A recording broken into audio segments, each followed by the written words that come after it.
Reduce inequality.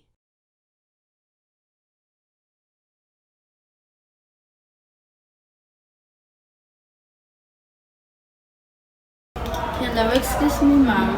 Andito na po yung schedule nyo. Andiyan na po yung mga applicants sa labas. Ngayon pala yun? Opo. Sige, papasukin mo na lang, ha? Sige po.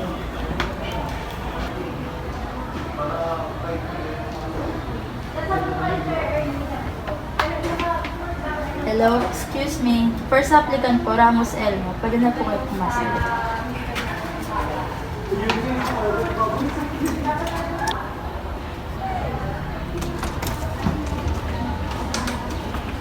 Good morning, ma'am. Ako po yung first applicant.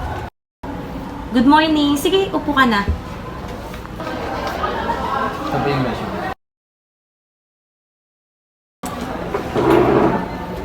So, you're Elmo Ramos, right? Okay, so may tanong lang ako ng konti lang, ha? Tell me about yourself. Ako po si Elmo Ramos and hardworking din po ako. Flexible din po ako sa mga work. And based din naman po sa mga experiences ko.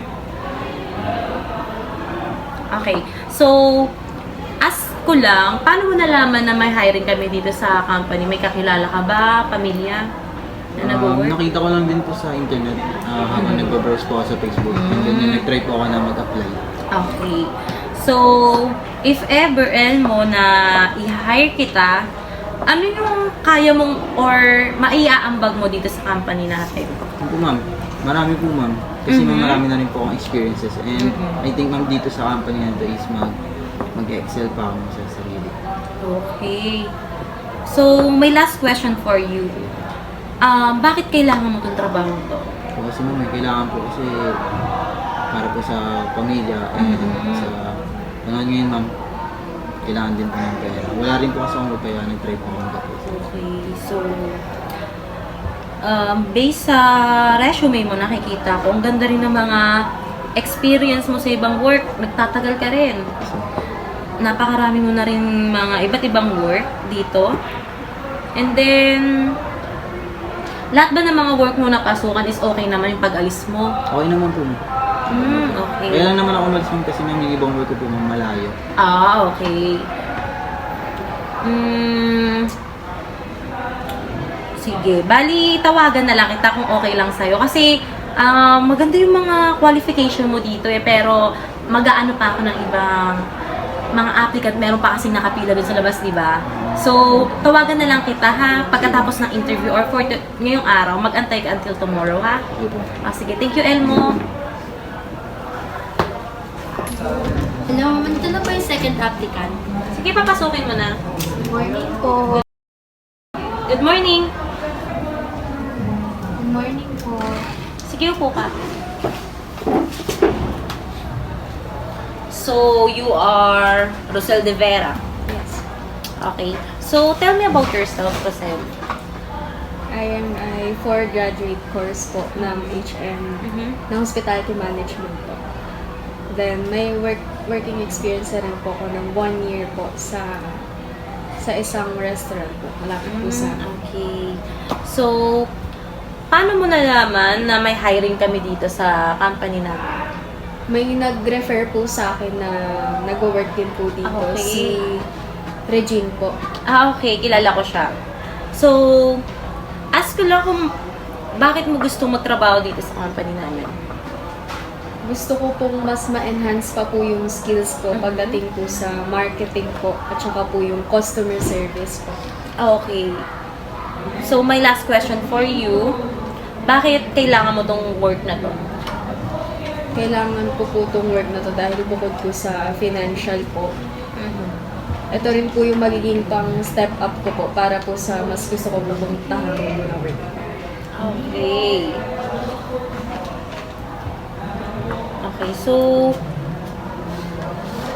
maganda naman yung resume mo dito kasi kahit na nag-aaral ka, nakita ko dito is meron kang work. Yes. Kaya pagka-graduate mo ngayon ding taon, is meron ka ng work experience dito.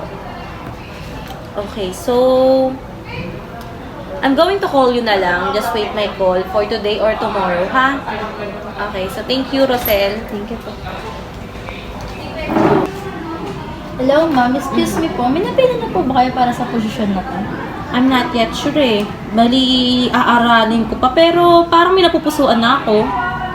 Pero ma'am, I recommend Elmo Ramos kasi based po sa background niya sa resume, is ang dami niyo na pong experience. Yeah. Nakita ko dito na marami na nga siyang experience and also natagal siya sa company na pinagtatrabaho niya bago siya umalis. But still, alam naman natin na meron tayong age qualification ngayon sa position na ibibigay natin, di ba? Nakikita mo dito parang overage na siya. Almost 30. Ang kailangan natin is 18 to 28 years old. So, para sa akin, hindi siya fit para sa position na to. Ang nakikita kong fit ay si Rosel De Vera. Dahil meron na rin naman siyang experience eh, kahit na isa pa lang. And 4 years course, kakagraduate niya lang. And ilang taon pa lang siya, 22 years old. Kaya sa tingin ko, siya yung bagay para sa position na to. Sa bagay nga po. Diba? So, if ever, tawagan mo na later si Rosel De Vera. Ito yung number. Sabihin mo na siya yung nakapasa, ha? And papuntahin mo na siya tomorrow dito. Sige po, copy ko na lang. Sige. Okay na po. Sige. Thank Thank you. you po. Second scenario, gender inequality.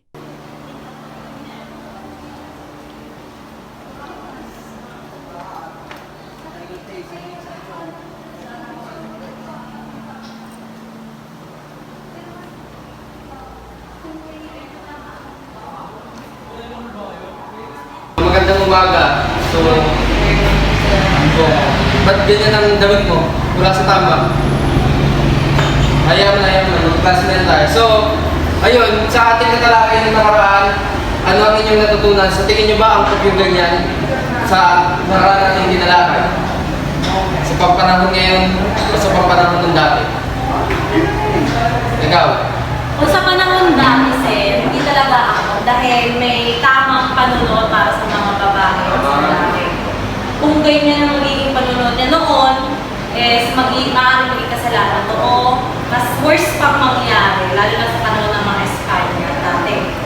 Pero sa panahon ngayon, dahil nga nasa Gayagod na, nagkakaroon tayo ng freedom, so hindi siya nagiging negative or nagiging hadlang para sa isang gender ng isang tao. Kaya okay lang.